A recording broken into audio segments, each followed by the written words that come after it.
మిమ్మల్ని ఒకటి అడగాలి. ఇప్పుడు మీరు వీళ్ళు కడుతురా మీ ఇల్లు కడుతురా? తనే మేము కట్టుకుంటున్నాం. ఓకే, మీరు కట్టుకుంటున్నారా లేకుంటే మీ అమ్మగారికి కట్టిస్తురా? మేము అంటే మా అమ్మగారు. ఓకే, అంతే కదా, మా అమ్మగారు ఉన్నంత వరకు అందులోనే ఉంటారు కదా. ఓకే. మరి మీకు మీ ఇంట్లో వాళ్ళు తిట్టలేరా మిమ్మల్ని మనకు కట్టకుండా వాళ్ళకి కడుతున్నావు? నేను కట్టలేదు, క్లియర్ అండ్ కట్ గా చెప్తాను. ఓకే, ప్రతి రూపాయి ఆ ఇంట్లో ఉండే ప్రతి రూపాయి తందే. ఓకే, అందులో ఎవరు ఇన్వాల్వ్మెంట్ లేదు. అది కూడా మా అత్తయ్య కోసం అని కట్టిస్తుంది. తను ఉన్న రోజులు కొంచెం రాయల్ గా ఉండాలి, సుఖంగా ఉండాలి తను ఉన్న రోజులు అని చెప్పేసి కట్టిస్తుంది. అందులో ఉండే ప్రతి రూపాయి తందే, ఎవరిది లేదు. అయితే ఇస్తానన్నా అంకిత గారు 1.5 కోటి సంపాదించారు అనమాట మీరు, ఆయన రూపాయి లేకుండా. నిజం చెప్పండి. ఇప్పుడు అవుతుంది 1 CR పైనే అవుతుంది. 1.5. సో మీరు బెగ్గింగ్ వెళ్ళినప్పుడు ఎంత సంపాదిస్తుండే మీరు రోజుకి? అడుగుతున్నా, చెప్పండి. అంటే చేసేదాన్ని హౌస్ ఓపెనింగ్స్ కి.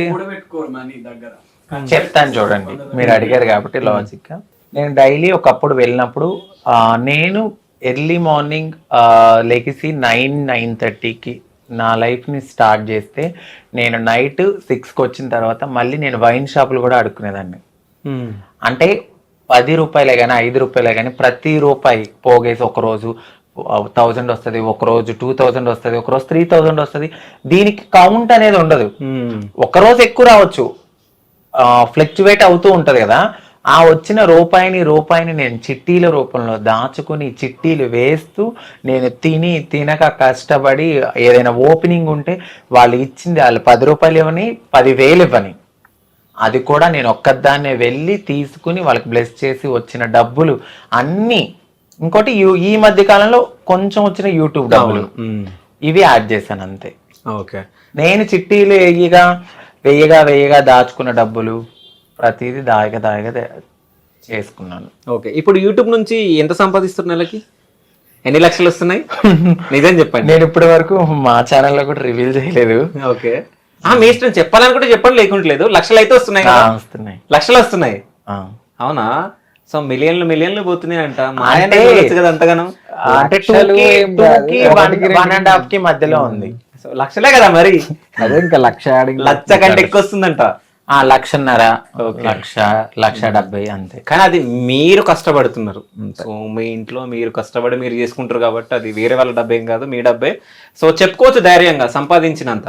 ఎవరు వచ్చి మిమ్మల్ని మీ దగ్గర గుంజుకొని వెళ్ళారు కదా, అంతే కదా? అంతేలేండి, 1.7 1.8 అట్లా వస్తుంది. ఓకే. సో రాజు గారికి నెల శాలరీ ఎంత వస్తుంది? ఈయనకి 3 వస్తుంది అండి. 3L. 2.5 వచ్చాయి పాత దాంట్లో, ఓకే. ఇప్పుడు 3 దాకా వస్తుంది కొత్త దాంట్లో. ఓకే, భర్తలో సగం భార్య. సో అంత సంపాదిస్తున్నారు ఇప్పుడు యూట్యూబ్ వల్ల, అంతేనా? సో కెమెరామ్యాన్ ఎవరు మీకు? మా అబ్బాయి. మీ అబ్బాయి. సో మీ అబ్బాయి అంటే ఎవరైనా అసలు? సాయి అండి. ఓకే. మాకు ఎప్పటి నుంచో క్లోజ్. సో మాతోనే ఉంటాడు తను. ఏడుస్తున్నాం అనుకుంటున్నా? లేదు, ఓకే, మాతోనే ఉంటాడు. ఒక అబ్బాయి.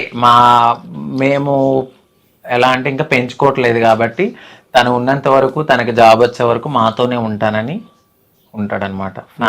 ఫ్యామిలీ పర్సన్ అంతే. సో అంటే తను మీ దగ్గరకు వచ్చినంటే నెక్స్ట్ ఆయన ప్లానింగ్ ఏమైనా ఉందా? ఎవరికండి? మీ సాయికి?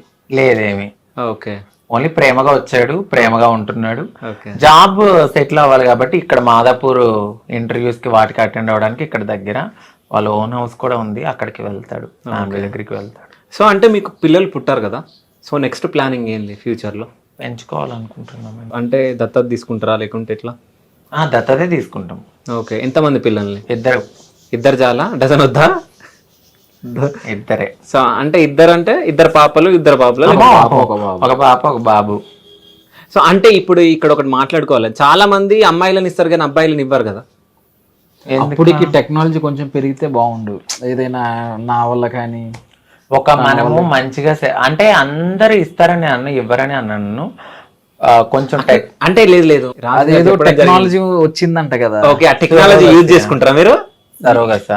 సరోగసి అది ఇంకోటి సరోగసి. ఓకే. అది ఇప్పుడైతే అవ్వలేండి. పాపనైతే ఫస్ట్ తీసుకోవాలనుకున్నాము, దాని తర్వాత ఇంకా లైఫ్ లో సెటిల్ అయితే ఒక బాబు అనుకున్నాము. అట్ ద సేమ్ టైం మా అక్క వాళ్ళ పిల్లల్ని కూడా చూసుకోవాలి, చదివిస్తున్నాను. అక్క వాళ్ళ పిల్లకి కానీ ప్రతి ఇంట్లో వాళ్ళకి నేను సపోర్ట్ చేయాలి. అట్ ద సేమ్ టైం మా పర్సనల్ లైఫ్ కూడా లీడ్ చేసుకోవాలి. ఓకే. నాకు 6 పిల్లలు అనుకుంటా నేను అంతే. ఎవరెవరు 6? అక్క వాళ్ళ పిల్లలు సాయి, మాకు వచ్చే ఆరాధ్య, అందరితో కలిపితే 6 అవుతారు. 6 అవుతారు. అంటే మరి మీ రాజుగారు? మా ఆయన నాలో సగం, నేను ఆయనలో సగం. ఓహో, అంతేనా? సో అంటే ఫ్యూచర్లో పిల్లల్ని తీసుకొని పెంచుకుంటారు. పెంచుకున్న తర్వాత ఒకవేళ పెద్దగా అయిన తర్వాత మీరు మా పేరెంట్స్ కాదని చెప్పేసి వెళ్ళిపోయే ఛాన్స్ కూడా ఉంటది కదా. ఇప్పుడు చాలా చూస్తున్నాం మనం టీవీలలో. అలా ఒక ట్రాన్స్ నేనే కాదు, నాకన్నా ముందు చాలా చాలా పెద్దవాళ్ళు కూడా పిల్లల్ని పెంచుకుని పెళ్లి చేసిన వాళ్ళు చాలా మంది ఉన్నారు. ఇప్పుడు మీడియాలో అందరూ క్లిక్ కారు, కొంతమంది క్లిక్ అవుతారు కదా. సో అలా చాలా మంది పెద్ద పెద్ద ట్రాన్స్ కమ్యూనిటీకి చెందిన వాళ్ళు పెళ్లి చేశారు కూడా పిల్లల్ని పెంచుకుని. వాళ్ళు వదలకుండా అలాగే ఎలా ఉన్నారు? ఒక అవగాహనతో ముందుకు వెళ్తున్నాం మేము. ఒక విత్తనాన్ని పెంచి పోషించి దాని కాయలు వచ్చే వరకు ఉన్న వాళ్ళు అల్లారు ముద్దుగా మేము చూసుకుంటాం ఖచ్చితంగా. మనం పెంచే వాతావరణం కూడా, మేము పెంచే వాతావరణం కూడా చాలా చాలా చాలా బాగా పెంచుతాం వాళ్ళని. సో డెఫినెట్లీ వాళ్ళు మమ్మల్ని వదిలి వెళ్ళరు. ఒక ట్రాన్స్ ఇది మా అమ్మ కాదు అని చెప్పిన వాళ్ళు ఎవరు బయటకు రాలేదు ఇప్పటి వరకు. నార్మల్ గా ఒక అమ్మ నాన్ని పెంచి పెద్ద చేసి వదిలేసి ఓల్డేజ్ హోమ్స్ ఉన్నాయి, కానీ ఒక ట్రాన్స్జెండర్ కు ఓల్డేజ్ హోమ్ ఎక్కడుంది? మాకు మేమే స్ట్రాంగ్ అంతే. ఒకవేళ అలా వదిలి వెళ్ళినా కూడా వాళ్ళు ఎక్కడున్నా బాగుండాలని మనస్ఫూర్తి కోరుకునే తల్లి మనసు మాది కూడా. సో అంటే ట్రాన్స్జెండర్స్కి ఏమైనా అన్యాయం జరుగుతుందా? షూర్గా జరుగుతుందండి. ఇక్కడ ఇప్పుడు ప్రతి దాంట్లోనూ మాకు అన్యాయమే. ఇప్పుడు రిజర్వేషన్ అని అన్నారు, ఆన్సర్ జడ్జిమెంట్ వచ్చిన తర్వాత, సుప్రీంకోర్టు తీర్పులు ఇచ్చిన తర్వాత మాకు రిజర్వేషన్ అన్నారు. అవి అసలు ఇప్పటి వరకు రాలేదు. మీకు ఓటర్ ఐడి ఉందా? మీకు ఉంది. మీకుందా? సో ఇక్కడే హైదరాబాద్ లేకుంటే ఊర్లోనా? ఊర్లో ఉంది నాకు. ఓకే, నాకు అక్కడే ఉంది. సో ఇప్పుడు నెక్స్ట్ ఏపీ ఎలక్షన్ రాబోతున్నాయి, వెళ్తారా? ఓటేస్తారా మరి మీరు? బాధ్యత. ఓకే, ఓట్ అనేది మనకి 5 ఏళ్లకు ఒకసారి వస్తుంది మనకి అది. సో అలాంటి దాన్ని మనం యూజ్ చేసుకోవాలి. మనం ఎంచుకునే నాయకుడే కదా మనకి. 5 ఏళ్ళకి ఒకసారి? 5 ఏళ్ళు. 5 ఏళ్ళు అంటే 5 years కి ఒకసారి. అంటే మేము ఆంధ్రాలో 5 ఏళ్ళు అంటాం. ఓకే, 5 ఏళ్ళు అంటే మీకు తెలంగాణలో 7 అనుకుంటున్నారేమో. మాకు 7 అంటే సంవత్సరాలు. ఓకే, 2 ఏళ్ళు 3 ఏళ్ళు 4 ఏళ్ళు అలాగ అంటాం. సో ఎవరికి వేయబోతున్నారు మీరు ఓటు? ఈసారి అయితే మాత్రం టీడీపీ జనసేన. ఓకే, టీడీపీ జనసేనకు వేయబోతున్నారు. సో వస్తుందని అనుకుంటున్నారా? ఖచ్చితంగా. మీ అక్కలను కాపాడుకోవాలంటే మీరు ఏం చేయాలనుకుంటున్నారు? మేమైతే పవన్ కళ్యాణ్ గారు కానీ, అప్పుడు నారా చంద్రబాబు నాయుడు గారు కానీ, ఇప్పుడు యూత్ కి కనెక్ట్ అయింది జనసేన. జనసేనలో పవన్ కళ్యాణ్ గారు ఒక ట్రాన్స్జెండర్ ని చాలా బాగా రెస్పెక్ట్ ఇచ్చి ఏదైనా చెప్పినప్పుడు కూడా ఆయన చాలా బాగా అర్థం చేసుకుంటారు. ఇప్పుడు యూత్ కి బాగా కనెక్ట్ అయిపోయింది జనసేన. చాలా మంది కమ్యూనిటీ వాళ్ళు కూడా వెళ్ళి ఆయనతో మాట్లాడడం అయింది. త్వరగా ఆయన జనాల కోసం బయటకు వచ్చి మాట్లాడతారు కాబట్టి మాకు రిజర్వేషన్స్ గురించి కానీ, జాబ్స్ రాబోయే దాని గురించి కానీ, పెన్షన్స్ గురించి కానీ, ఇంకా ఏదైనా ఇంప్లిమెంటేషన్స్ కానీ, ఇప్పుడు స్థలాలు కానీ, ఇల్లు కానీ, మా కోసం ఏదైనా చేయాలి అని అంటే ఆ పార్టీ అనేది రావాలి. ఓకే, ఆయన ఆల్రెడీ కూడా చెప్పారు. ఓకే, జనసేనకి టీడీపీకి అనుకుంటున్నారు. మీ ఓటు? మా వారు పవన్ కళ్యాణ్ ఫ్యాన్ అండి. ఓకే, ఇంకెవరికి? ఓకే, జనసేనకి మీ vote.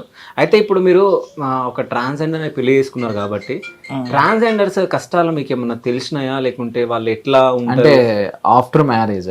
After marriage, before marriage రెండు చెప్పండి. అంటే బిఫోర్ మ్యారేజ్ మీకు అంత అవగాహన ఉండలేదు కదా. ఆఫ్టర్ మ్యారేజ్ మీరు అందరితో అంటే వీళ్ళ సర్కిల్ తో కొంతమంది మీ దగ్గరకు వచ్చి మాట్లాడడం అది చేస్తూ ఉంటారు. సో వాళ్ళని చూసినప్పుడు ఏమని ఫీలింగ్ ఉంటది? వాళ్ళ కష్టాలను ఏమైనా చూసారు? అంటే వాళ్ళు యాక్చువల్ గా లైఫ్ అనేది టోటల్ గా వాళ్ళులా మార్చుకోవడానికి కంప్లీట్ గా అన్ని వదిలేసి వచ్చేస్తారు వాళ్ళు. సో ఈజీ చెప్పాలంటే సాక్రిఫైస్ వాళ్ళు చేస్తారు బేసిక్ గా ఫస్ట్. సో ఇంటోళ్ళు కూడా సపోర్ట్ చేయరు అట. ఇప్పుడు ఏ ఇంటోళ్ళు సపోర్ట్ చేయరు, ఇట్లా మారిపోతానంటే నువ్వు పుట్టింది ఎలాగా, మళ్ళీ నువ్వు ఇదంతా సమాజంలో మన పరువు పోతుంది అని చెప్పేసి అంటారు కాబట్టి సో వాళ్ళు సాక్రిఫైస్ చేస్తారు వారి జీవితాన్ని అక్కడ ఇంట్లోనే. సో ఇంటోళ్ళు ఆ టైంలో వాళ్ళకి సపోర్ట్ చేయరు. వీళ్ళు ఇంప్రూవ్ అయ్యి బాగా ఇచ్చేసిన తర్వాత మళ్ళీ లాక్కునే ఇంటోళ్ళు కూడా ఉంటారు. స్టార్టింగ్ నుంచి సపోర్ట్ చేసే ఇంటోళ్ళు కూడా ఉంటారు. సో ఏదైనా కానీ వాళ్ళు సాక్రిఫైస్ అయితే చేస్తారు, కష్టాలు చాలా పడతారు, నేను చూస్తూనే ఉంటాను. అయితే మీ పెళ్ళైన తర్వాత ఎప్పుడన్నా తిను మీ దగ్గర ఏడ్చిన రోజులు ఉన్నాయా? పెళ్ళైన తర్వాత తన కష్టాలు అవి చెప్పుకొని ఏడుస్తుంది కానీ కనిపించదు, అంటే చూపియదు.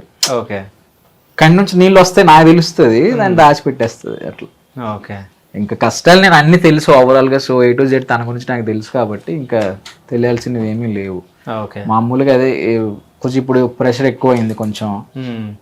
ఇల్లు కొంచెం హెవీ బడ్జెట్ అయిపోయింది కదా, సో బంగారం అది ఇది పెట్టి తను ఇష్టంగా కొనుక్కునే బంగారం పెట్టుకుంది కదా, సో అది ఇది గుర్తొచ్చి కొంచెం అప్పుడప్పుడు స్ట్రగుల్స్ అవి గుర్తొచ్చి ఏడుస్తుంటది. ఓకే. సో అంటే మీరు ట్రాన్స్జెండర్గా చేంజ్ అయినప్పుడు ఎంత డబ్బు ఖర్చు అయింది మీకు? నాకు అయిందండి 10. సో అంటే మీ ఆపరేషన్కి 10 లక్షలు ఖర్చు అయిందా? అవునండి. ఓకే. అంత డబ్బు ఎక్కడి నుంచి వచ్చింది మీకు? ఇట్లానే భిక్షాటన చేసుకోవడము, కొంచెం మా ఫ్రెండ్స్ అప్పిచ్చారు నాకు. ఓకే.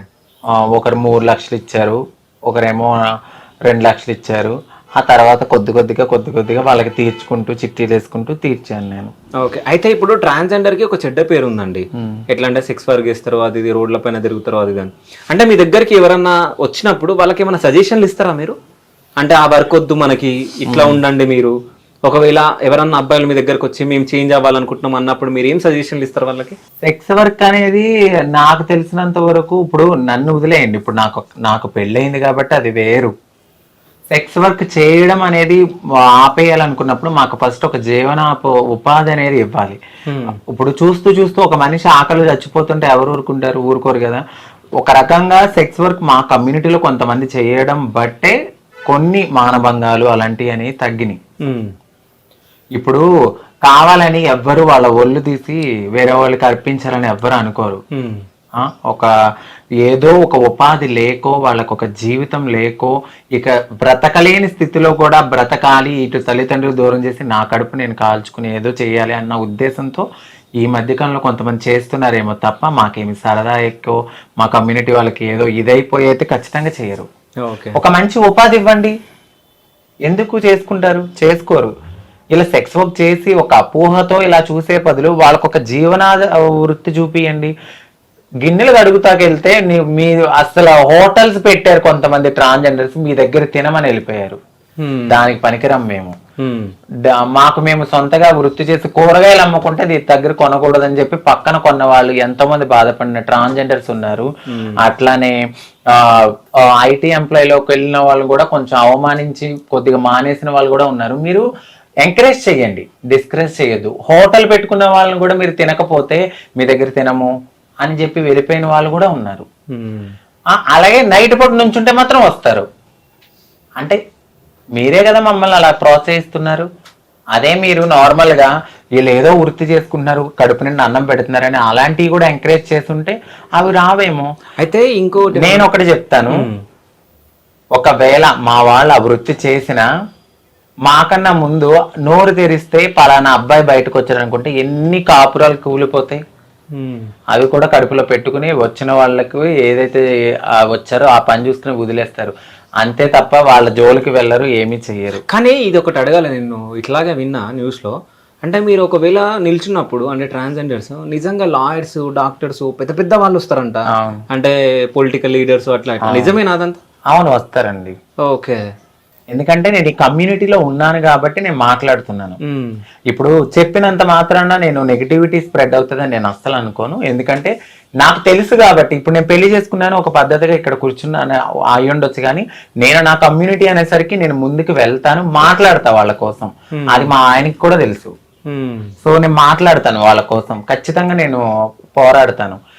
ఎందుకు రారు? ఎంతో మంది యాక్టర్స్, వాళ్ళకి ఏది నచ్చొచ్చారు, వాళ్ళకి ఏదో నచ్చొచ్చారు, కానీ వాళ్ళ గురించి మేము బయట చెప్తే ఎన్ని కాపురాలు కూరిపోతాయి. ఎంతసేపు వీళ్ళే చేశారు. మీరు ఎందుకు వెళ్తున్నారయ్యా? వెళ్ళకండి. మీరు ఎందుకు వెళ్తున్నారు? వెళ్ళొద్దు. నుంచి వాళ్ళే వెళ్ళిపోతారు. మీరు వెళ్తున్నారంటే మీరు అప్పుడు మరి అలాంటప్పుడు వాళ్ళు ఎందుకు వెళ్తున్నారు? నుంచున్నారేమో అనుకుని వదిలేయచ్చుగా. దీంట్లో 2 రకాలు ఉన్నాయి. ఇప్పుడు నేను నార్మల్ గా నడుచుకుంటూ 12ంటికి నేను నడుచుకుంటూ వచ్చినా నేను అదే అనుకుని నన్ను కూడా ఆపిన వాళ్ళు ఉంటారు. అలా కాకుండా కడుపు కోతకి వెళ్ళి నుంచున్న వాళ్ళు కూడా అలాగే అనుకుంటారు. మరి వచ్చి మీరు ఎలా వస్తున్నారు? పెళ్లిళ్ళు చేసుకుని మీరే హ్యాపీగా ఉండండి. వాళ్ళు ఎంతమంది ఆడపిల్లల జీవితంలో మరి మోసం చేస్తున్నారు? సెక్స్ వర్క్ మాత్రం మమ్మల్ని అలా చూస్తారు అంతే. అది కరెక్ట్ కాదు. మీరు ఎంకరేజ్ చేయకండి. ఫస్ట్ నుంచిన వాళ్ళే వెళ్ళిపోతారు. ఏం అవ్వట్లేదని వేరే ఆధారం చూసుకుంటారేమో. లాజిక్ గా ఆలోచిస్తే అది కరెక్టే కదా. సో అంటే మీ డ్రీమ్ ఏంది? మీరు ఏం చేయాలనుకుంటున్నారు? ఏమైనా ట్రస్ట్ గానీ ఏమైనా పెట్టాలనుకుంటున్నారా? ఫస్ట్ అయితే నేను, మా వారు, మా పిల్లలు, మా ఫ్యామిలీ మేము కొంచెం సెటిల్ అయ్యాక ఈ యూట్యూబ్ మీదనే నాకు ట్రస్ట్ పెట్టాలన్నంత లేదు కానీ నాకు తోచిన దాంట్లో ఎవరో కొంతమందికి హెల్ప్ చేసుకుంటాను. సో అంటే నేను మీ దగ్గరికి వచ్చా, నేను 1 వీక్ బ్యాక్ నేను ఒకరిని ఫోటో తీయడం జరిగింది. సో మీ రాజు గారు సో మాదాపూర్లో ఒక పబ్బులో ఒక అమ్మాయితో నాకు కనిపించారు. సో ఆ ఫోటో మీకు చూపిస్తా. సో మీ రియాక్షన్ ఎట్లుంటుంది? ఏముంది, సరదాగా మా వారు అలా ఏమి ఉండదు, ఆయన పబ్బుకి ఏమి వెళ్ళరే నాకు చెప్పకుండా. ఓకే, రియాక్షన్ ఏమి ఉండదు అసలు. దాని ఫస్ట్ హ్యాపీయా మీకు? హ్యాపీ అని ఏమీ లేదు కానీ అస్సలు జరగదు. జరిగితే 110% బల్లగుద్ది చెప్తున్నాను, మా వారు నేను లేకుండా పబ్బుకి అంతే వెళ్ళడు. ఓకే, ఫోటో ఓకే, అసలు చూడను కూడా. అది ఏదో మీరు మాఫీ చేశారేమో అనుకుంటా నేను. ఓహో, మేము మార్ఫింగ్ చేసి చూపిస్తామా? ఓకే, అంటే మీరు మీ పిచ్చి నమ్మకం అనుకుంటా ఐ థింక్. అది నాకు మా ఆయన మీద ఉన్న దృఢమైన నమ్మకం అని ఎందుకు అనుకోరు. ఓకే, సో చూపిస్తే చూపియండి. సరే మీ ఆయన్ని అడగండి ఒకసారి, వెళ్ళి రాలేదా? చూపించండి, చూస్తా. ఇంపాసిబుల్. ఆ రోజు మీరు నాకు దొరకలే ఫోటోకి, లేకుంటే ఆ రోజు ఫోటో తీస్తుండే. మా వారు పబ్బకి వెళ్ళిన మాట అయితే వాస్తవం, నాకు చెప్పే వెళ్ళారు. అది ఎప్పుడు అంటే నేను ఒక డ్రింక్ చేయాలన్నా అక్కడ పర్మిషన్ ఉండాలి. ఈయనను మా తమ్ముడు ఇద్దరు కలిసి వెళ్ళారు. సరే పబ్బకే తెలియరు కదా, అది ఎప్పుడు మీరు ఎప్పుడు చూసారు? ఎప్పుడో ఒకప్పుడు వెళ్ళారు. ఎప్పుడు డేట్ చెప్పండి. మేము కలిసి వెళ్తాం మాక్సిమం. యాక్చువల్లీ మేము ఎక్కడికి వెళ్ళినా కూడా చెప్పనా, కలిసే వెళ్తాం. నాకు పెళ్ళైన తర్వాత నేను ఒంటరిగా, ఇప్పుడు పెళ్లికి ముందు వెళ్ళాను కానీ ఒక్కడిని ఫ్రెండ్స్ తో, బట్ పెళ్ళైన తర్వాత మా వారు వేరే అమ్మాయితో దిగారు అంటే అసలు ఇంపాసిబుల్. సరే నేను ఇప్పుడు ఒక క్వశ్చన్ అడుగుతా, మీరు నిజం చెప్పాలి. సో ఇప్పుడు వీళ్ళ కమ్యూనిటీ వాళ్ళు వస్తారు కదా, సో వచ్చినప్పుడు ఎవరన్నా అంకిత గారు లేనప్పుడు వాళ్ళు మిమ్మల్ని ఎవరన్నా ఫ్లడ్ చేసిర్రా? నిజం చెప్పండి. నేను చూడనండి ఫస్ట్ ఆఫ్ ఆల్. ఓకే, నేను చూడను. ఓకే, ఒకవేళ ఎవరన్నా డిఫరెంట్ గా చూసినప్పుడు మీరు అంకిత గారికి చెప్తారా? చెప్పారండి. చెప్పారా? సో గెలికిరా? అది బయట ఇంట్లో కాదు బయట పార్టీస్కి వెళ్ళినప్పుడు ఈయన చూసేవారు. అంటే కొంతమంది మంచి వాళ్ళు ఉన్నట్టే చెడ్డ వాళ్ళు కూడా ఉంటారు. ఇది ఏదో చేద్దాము, దీనికి మంచి మొగుడు ఎందుకు అనుకుని చేసిన వాళ్ళు ఉన్నారు. కానీ ఎక్టీజీ నేను అసలు పట్టించుకోను అలాంటి. ఈ చెవితో ఇంటి ఆ చెవితో వదిలేస్తా. ఆయనే వచ్చి చెప్తారు, చూడు ఇలాగా అలాగా నేను రాను, నిన్ను తీసుకెళ్లి దింపేసి వస్తాను అని అంటారు. ఆయనకి ఫస్ట్ ఆఫ్ ఆల్ ఆయన పార్టీస్కి రారు. అలా అని చెప్పి నన్ను ఒక్కదాన్నే పంపరు. 2 hours ఉన్నా 3 hours ఉన్నా పాపం ఆయన కారులోనే కూర్చుంటారు. నేనే ఇంకా రండి పైకి అంట. ఎందుకంటే నాకున్న నమ్మకం అది. ఎదుటి వాళ్ళు వాళ్ళకు ఉన్న నమ్మకాన్ని కోల్పోతున్నారు మా వాళ్ళ దగ్గర, అంతే. నేనైతే అదే అంట, మేము దేని కొనుకెళ్ళాం దానికే చూడాలి. అది కామన్ గా జరుగుతూనే ఉంటాయి మా దాంట్లో ఫ్లెక్ట్ చేయడాలని. సో యూట్యూబ్కి వస్తే మీరు ఈ మధ్య బాగా ఎంటర్టైన్మెంట్ చేస్తున్నారు. సో అంటే మీరు సంథింగ్ డిఫరెంట్ గా క్రియేట్ చేస్తున్నారు మీరు కంటెంట్, అవునా? సో బాంబ్ వేయడం కానీ సంథింగ్ ఏదో క్రియేట్ చేస్తున్నారు. అవును. సో ఈ కంటెంట్ అంతా ఎవరు క్రియేట్ చేస్తున్నారు? నేనే అండి. చేద్దాం అన్నప్పుడు మీ ఫీలింగ్ ఎట్లుంటది? అవసరం లేదు, ఫస్ట్ పెట్టింది నేనే పుల్లగా చేయమని నేనే ఇచ్చేసాను కాబట్టి చేయని. తర్వాత మీరు కూడా ఒకరోజు చెప్పారు కదా, మంచిగా వెళ్తుంది ముందుకు పెట్టండి యూట్యూబ్ ఛానల్ అది. సో ఎందుకు నేను వద్దంటే చెయ్యి, నీకు ఏది నచ్చితే చెయ్యి అంట. బాగుంది అనిపిస్తే చెయ్యి, ఏముంది దాని యూస్ వస్తే వచ్చినా లేదంటే లేదు. నీకు ఇది అనిపించింది చేసుకుంటా ఏముండదు. కానీ మీరు నిజాయితీ గలవారు అని చెప్పేసి నాకు బాగా అర్థమైంది. ఎందుకంటే ఎవరైనా కానీ అంటే ప్రీవియస్ నేను వేరే ఛానల్లో వీళ్ళది ఇంటర్వ్యూ చేసిన, ఇది సెకండ్ టైం అనమాట. సో ఏంటంటే అప్పుడు నేను చెప్పిన ఉంటే, అంటే ఇప్పుడు మీది బాగా ట్రెండింగ్ లో ఉన్నారు. ఫస్ట్ టైం అంటే ఒక యువకుడు ట్రాన్స్జెండర్ ని పెళ్లి చేసుకోవడం ఇది బాగా ట్రెండ్ అవుతుంది. సో ఈ టైంలో మీరు యూట్యూబ్ ఛానల్ పెట్టుకుంటే మీకు బాగుంటుంది అని చెప్పి జస్ట్ నేను సజెషన్ ఇవ్వడం జరిగింది. సో అది ఇప్పటికే వాళ్ళు గుర్తుపెట్టుకొని మీరు అన్నందుకే స్టార్ట్ చేశాము అని అన్నారు చూడండి, అది నేను చాలా హ్యాపీగా ఫీల్ అవుతున్నాను. Thank you.